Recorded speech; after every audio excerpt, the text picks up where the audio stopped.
Mitt namn är Anna. Jag föddes i en fattig by. Livet var alltid svårt. Drömmar kändes långt borta. Min mamma var snäll. Hon arbetade hela dagen. Hon var alltid trött men gav aldrig upp. Vi bodde i ett litet hus med bara ett rum.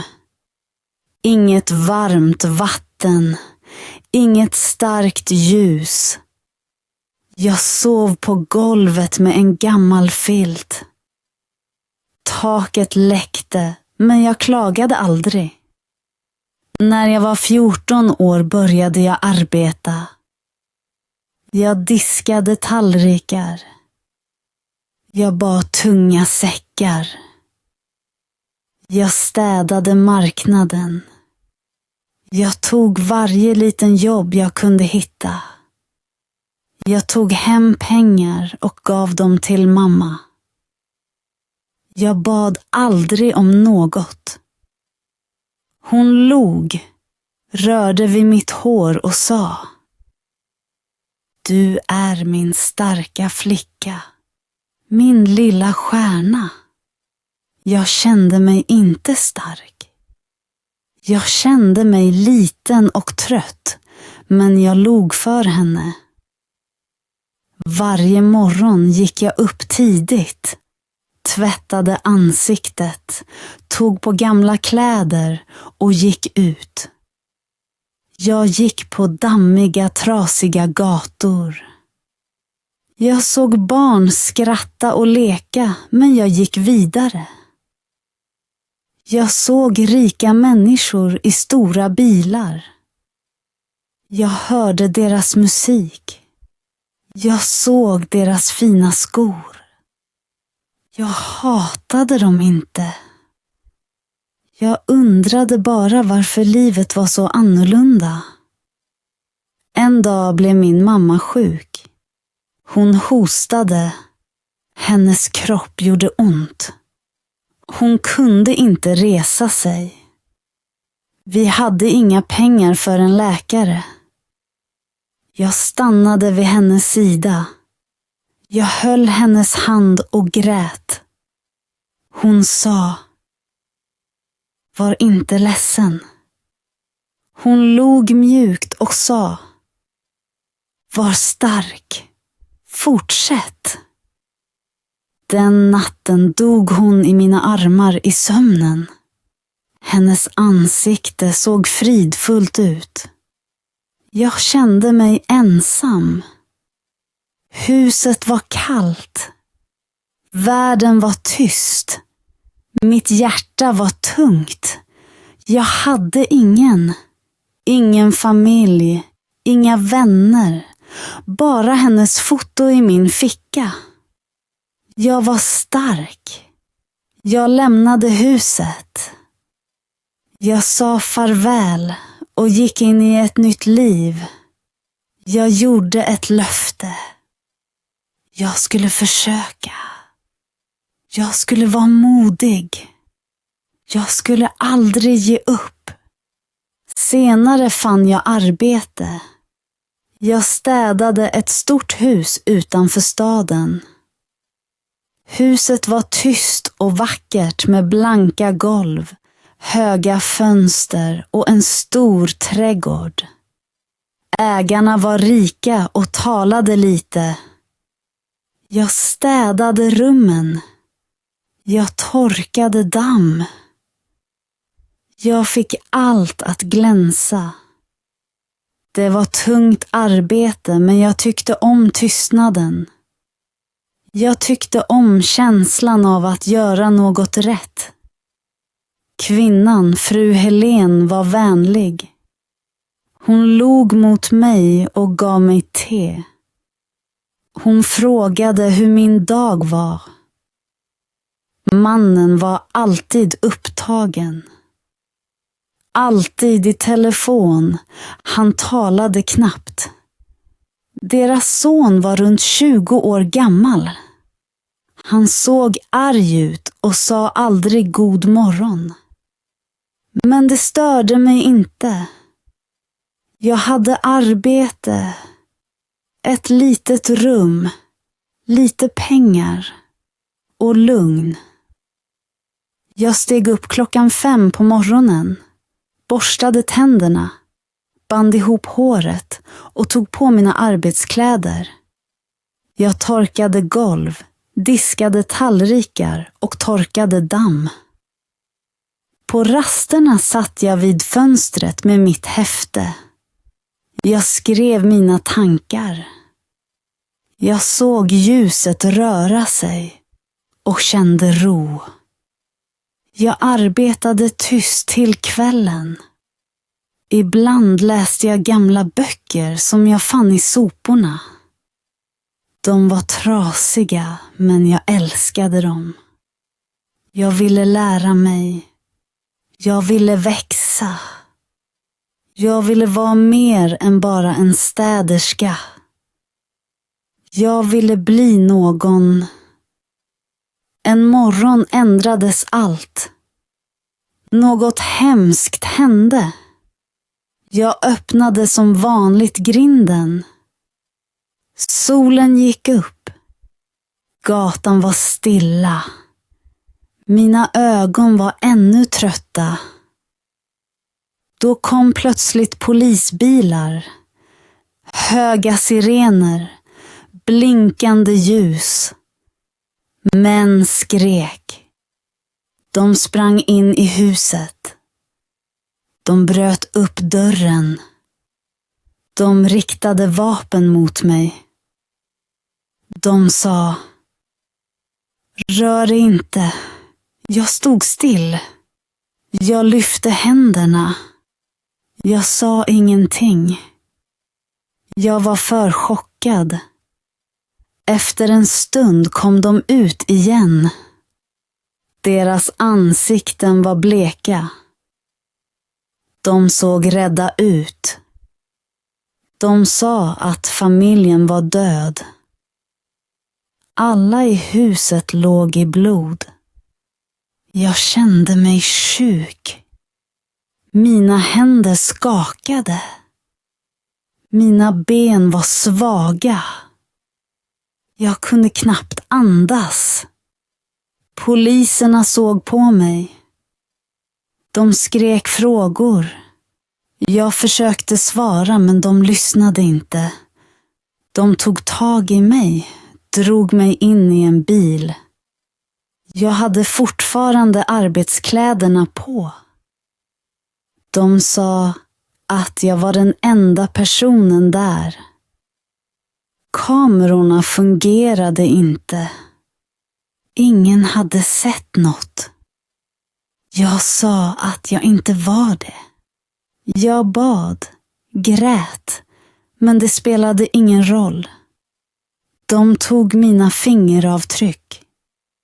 De genomsökte mitt rum. De fann ingenting. Men de sa att blod var på mina händer. Dörren var inte bruten. De sa att jag var i huset. De visade mig foton på blod, smärta, skräck. Jag täckte mina ögon. Jag ville vakna, men det var verkligt. Frågorna slutade inte. Ansiktena var kalla, hårda, allvarliga. Jag sa att jag bara var en städerska. Jag hade inget vapen, inget hat, ingen orsak.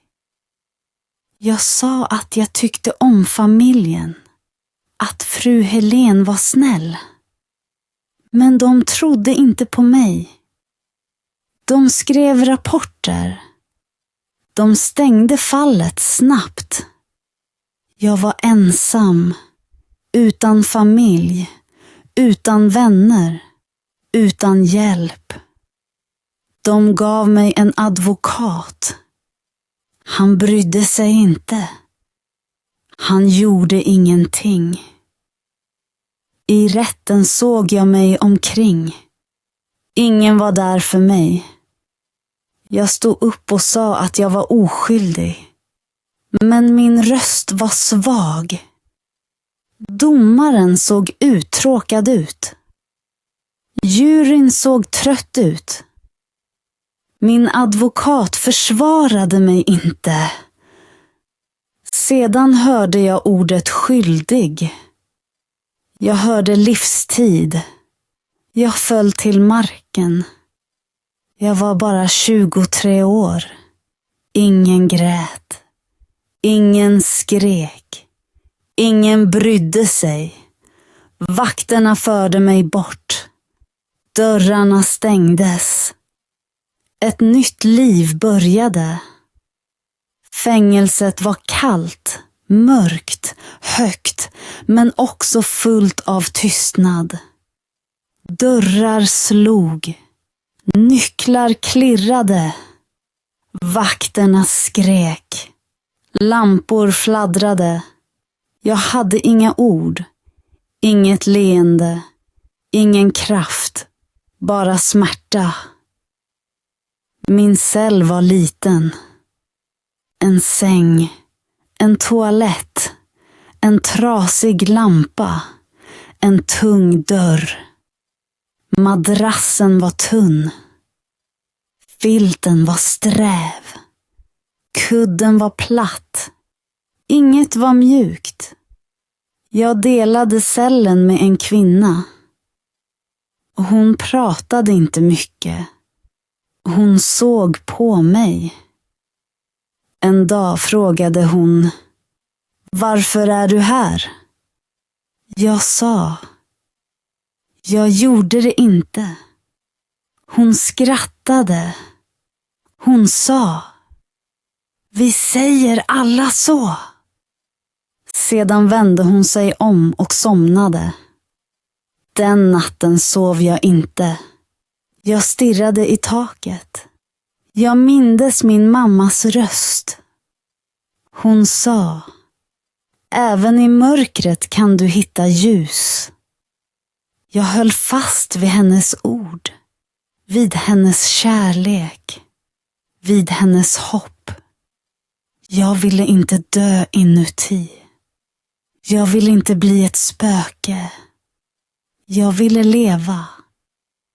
Så jag reste mig, torkade ansiktet, andades djupt och gav mig ett löfte. Jag ska överleva. Jag visste inte hur. Jag hade ingen plan. Men jag hade en sak. Hennes minne. I fängelset går tiden långsamt. En timme känns som en dag. En dag som en månad. Ett år som en evighet. Varje morgon stod vi i kön. Vi fick dålig mat. Vi satt tysta eller hörde skrik. Vissa kvinnor grät. Andra slogs.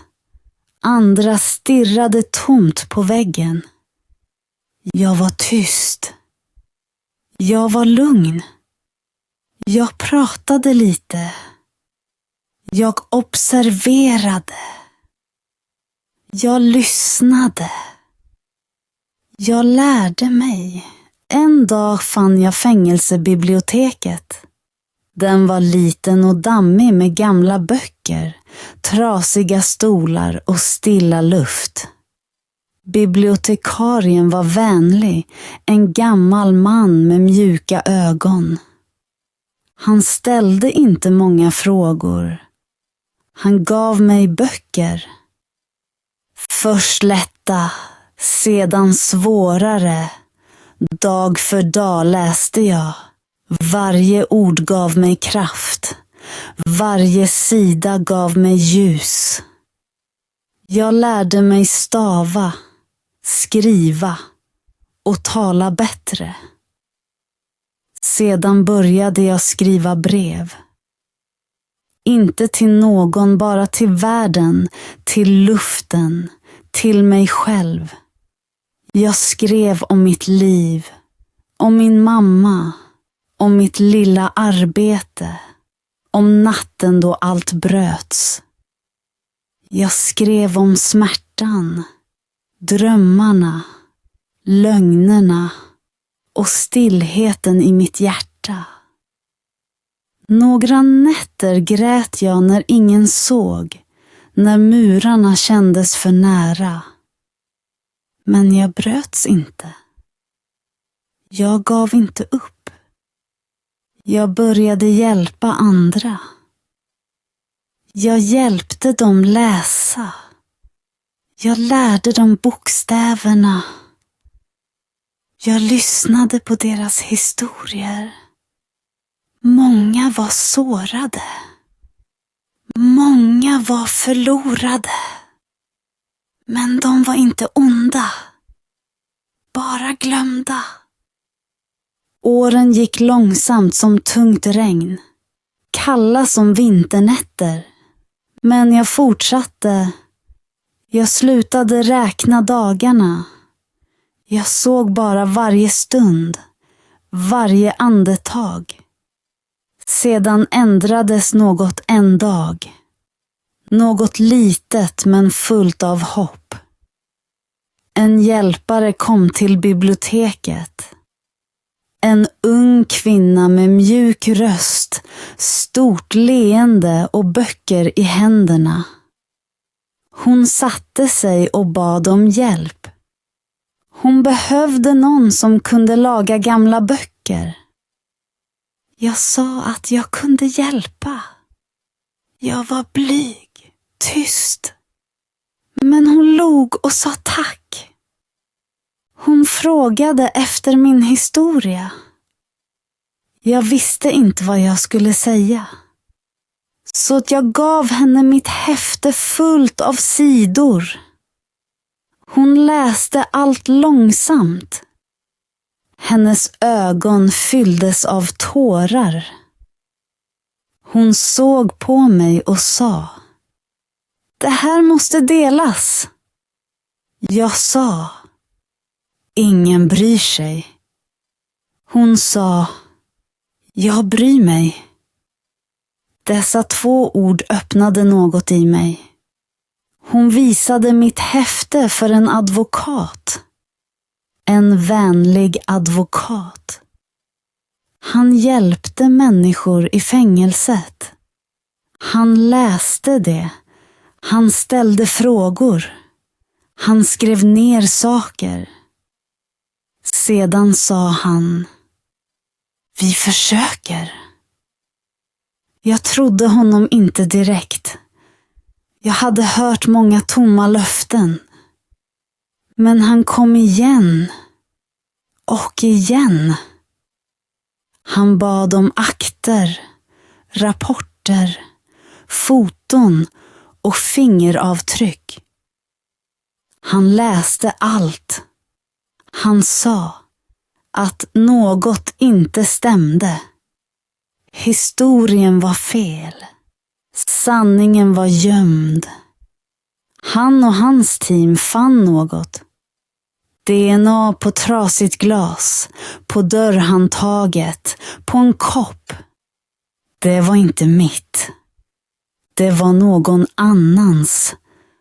Någon som familjen kände. En vän till sonen. Han hade problem. Droger, pengar, lögner. Han flydde efter brottet. Han ändrade sitt namn. Han reste långt bort. Men sanningen gömmer sig inte för alltid. Som ljus genom sprickor hittar den en väg. En dag kom advokaten in i biblioteket till mig. Hans händer skakade. Han log.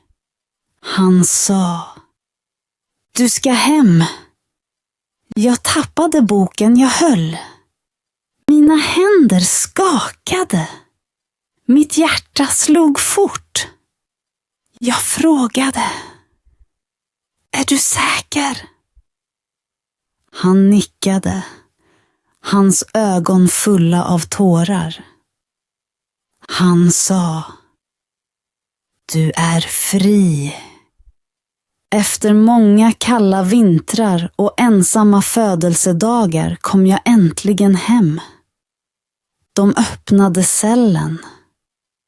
Vakten såg på mig annorlunda denna gång.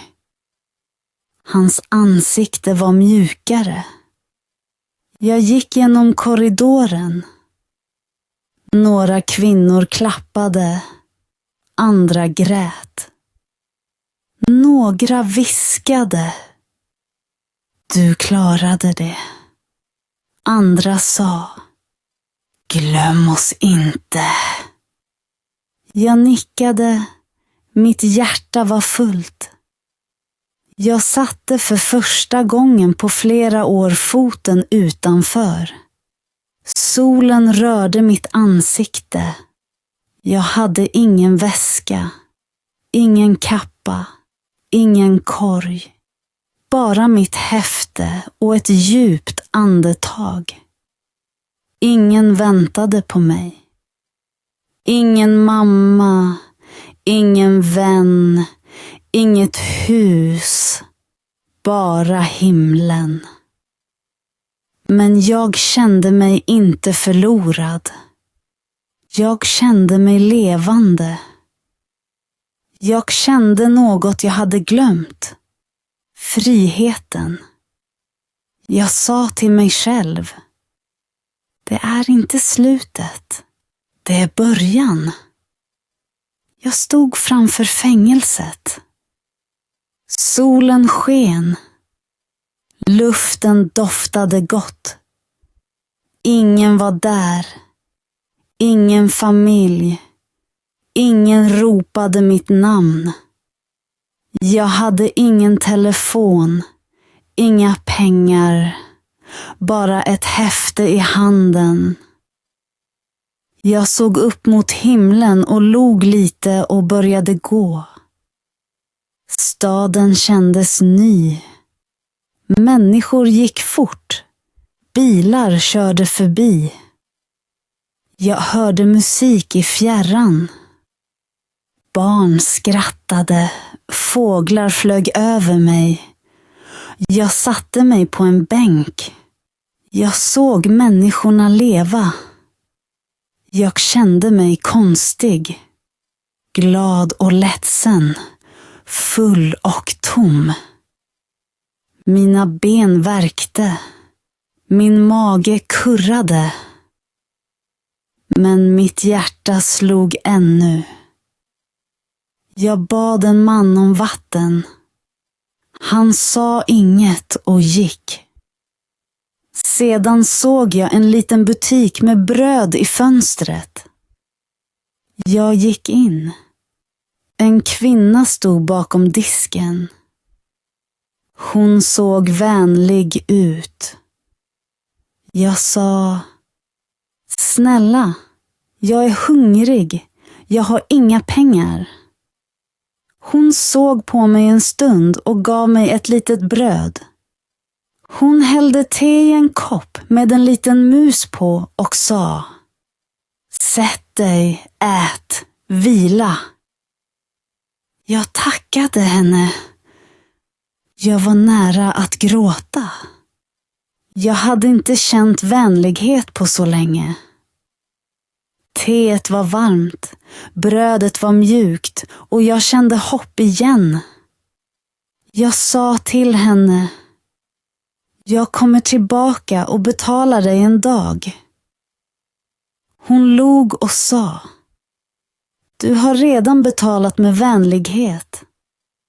Jag lämnade butiken med varmt hjärta. Varje steg kändes som ett nytt kapitel.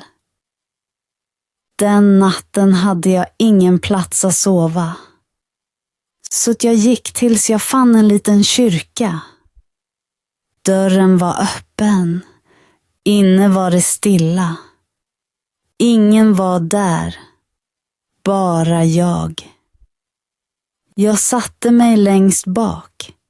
Trött och frusen. Jag lade mig på golvet och höll mitt häfte hårt. Jag slöt ögonen och viskade: tack. Nästa morgon vaknade jag tidigt. Jag sträckte armarna och log. Sedan gick jag till en liten park för att söka arbete.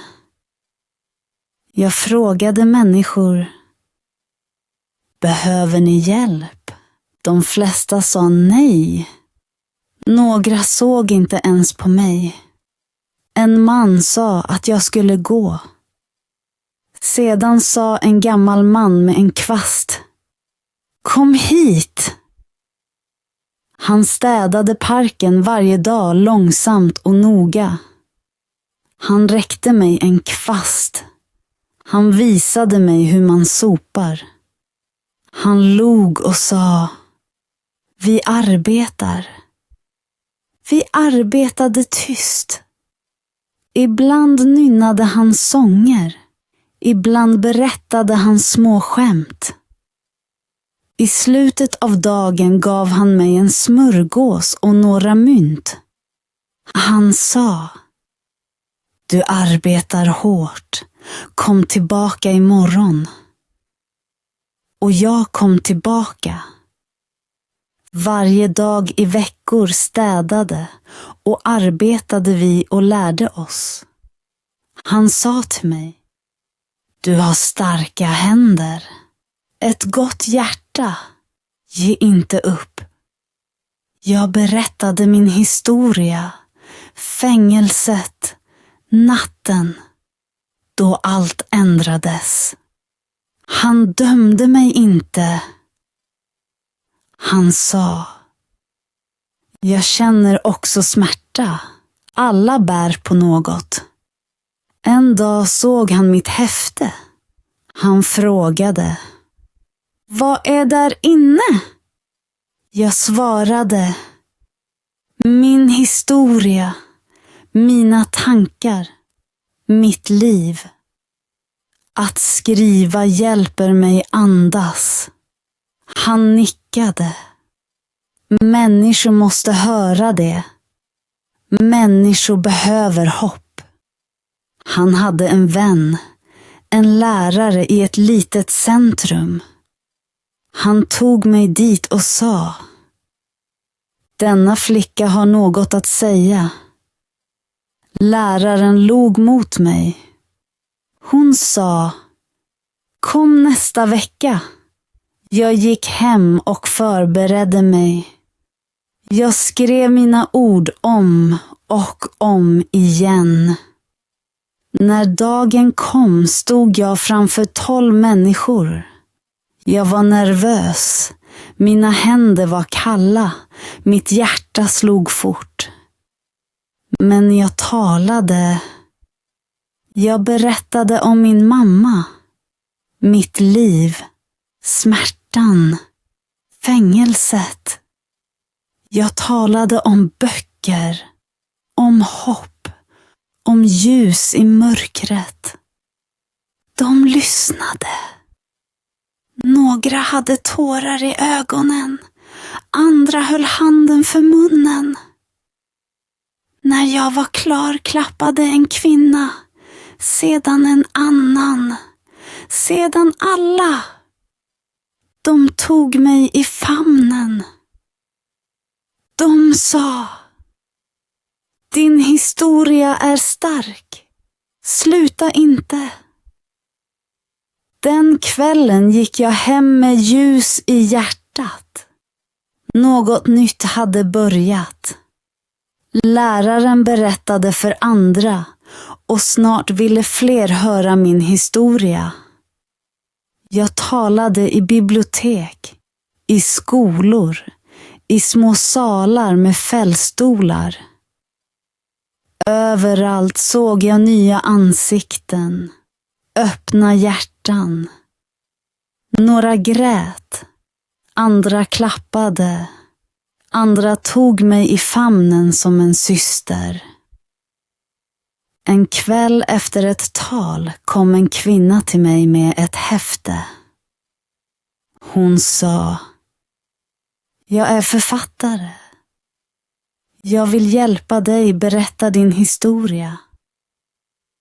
Vi satt flera dagar tillsammans. Vi talade om allt. Min barndom, min smärta, mitt hopp. Hon lyssnade. Hon skrev sida efter sida, ord för ord. Vi kallade det flickan som aldrig slutade gå. Det passade. Ett litet förlag sa: denna historia måste delas. Jag trodde det inte först, men en dag såg jag mitt namn på omslaget. Jag höll boken i mina händer och grät. Jag kunde inte tala. Boken kom långsamt ut, ett exemplar efter ett annat.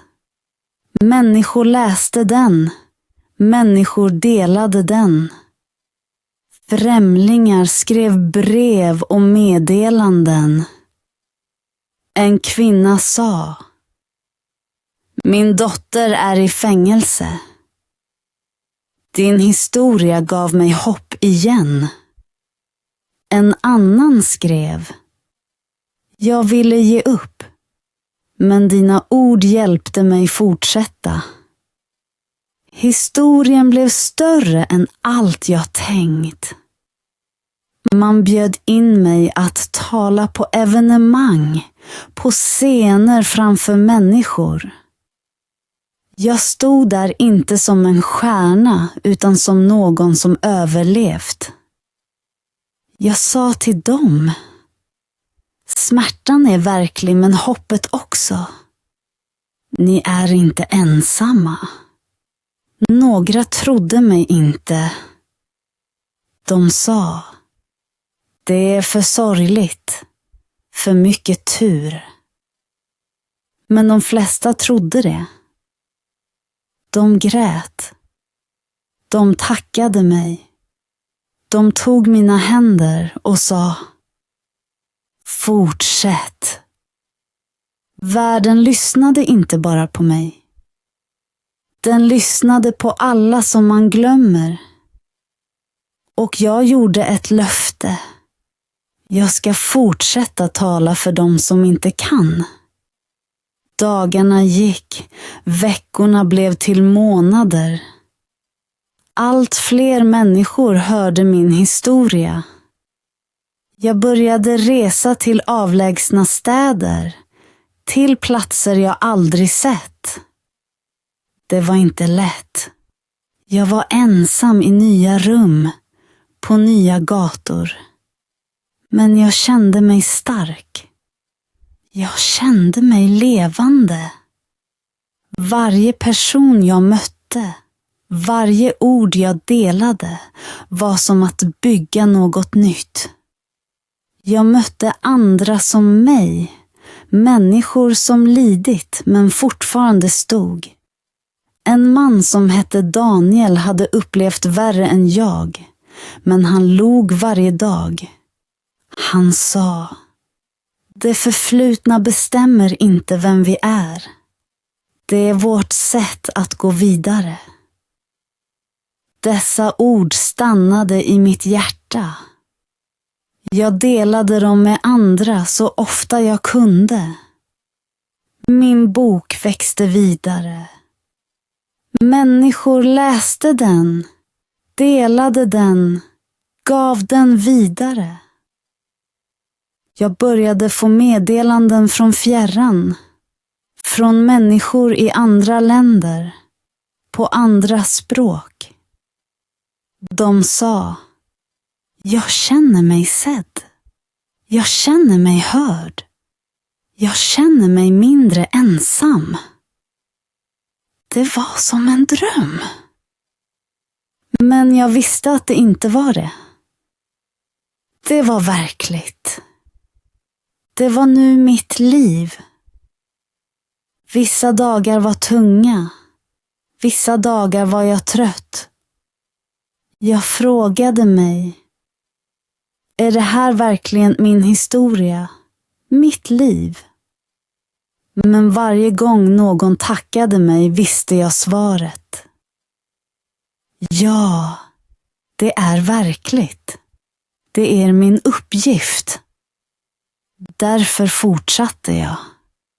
Jag blev inbjuden till större evenemang, i ljusare salar, framför fler människor.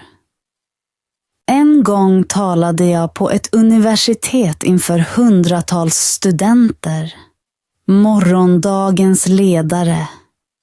Jag delade min historia, min smärta, mitt hopp och varför man aldrig får ge upp. Efter mitt tal kom en ung kvinna till mig, tårar i ögonen. Hon kramade mig hårt och viskade: Du har ändrat mitt liv. Jag ville just ge upp. Dessa ord betydde mer än varje scen, varje bok, alla applåder. Jag visste då att det inte handlade om berömmelse eller pengar. Det handlade om hjärtan. Att röra vid ett enda liv betydde allt. Det var den sanna belöningen. Jag minns fortfarande första gången jag gick upp på en stor scen.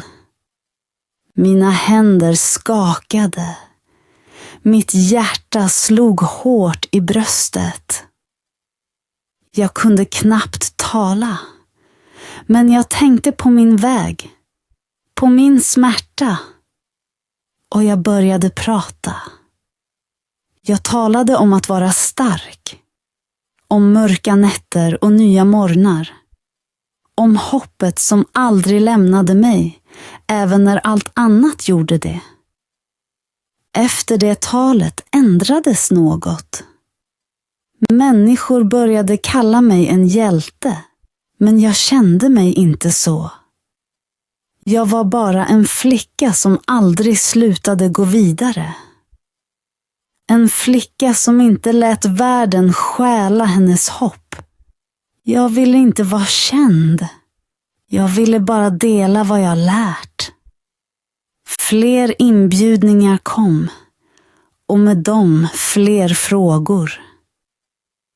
Hur överlevde du? Frågade de. Svaret var enkelt men svårt att förklara. Det var inte en fråga om styrka.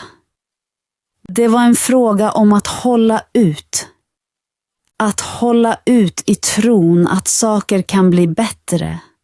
Att sorg inte stannar för evigt. Att jag inte var ensam. Och när jag delade det såg jag det i människors ögon. De förstod. När jag reste mer såg jag smärta på många platser. Jag mötte människor som kämpade för mat, för frihet, för sin familj.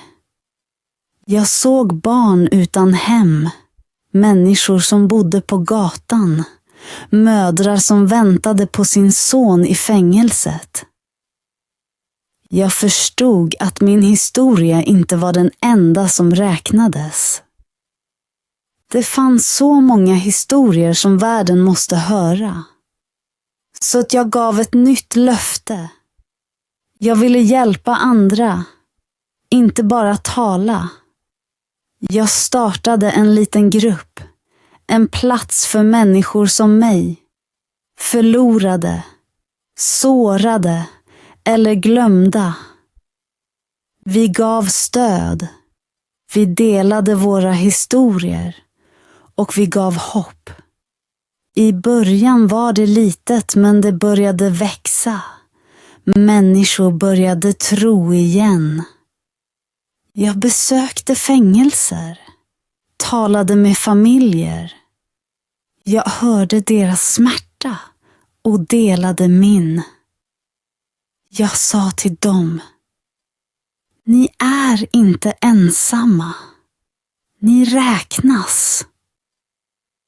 Varje gång jag gav någon ett litet ljus kände jag hur mitt eget hjärta läkte. Det var inte längre bara min väg.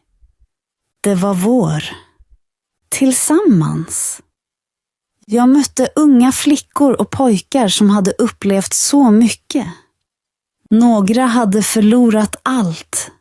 Några hade varit i fängelse. Några var rädda för att drömma. Jag sa till dem: ni kan ändra er historia. Ni kan resa er igen. Och de trodde mig. De gick sakta framåt. Med mod. En dag fick jag ett brev från en mamma. Hennes son var i fängelse.